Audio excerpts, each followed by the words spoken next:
देखिए, जवान का मुझे रात को मैसेज मिला था कि ब्लड इंजरी से उसकी डेथ हुई है। उसको हमने मार्चरी में शिफ्ट किया था। अभी अर्ली इन द मॉर्निंग हमने ऑटोप्सी की है और जो ब्लड इंजरी है वो सर में लगी हुई है, तो ऑटोप्सी हो चुकी है। और ऑटोप्सी जो है जवान जो है उसकी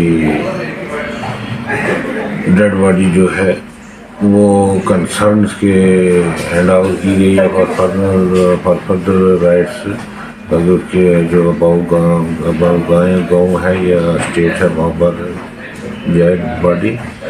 और फर्दर इसमें यह है कि बुलेट इंजरी जो है ये सिंगल बुलेट इंजरी हेड में लगी है, जिसकी वजह से इंस्टेंट डेथ ऑन स्पॉट हुई है।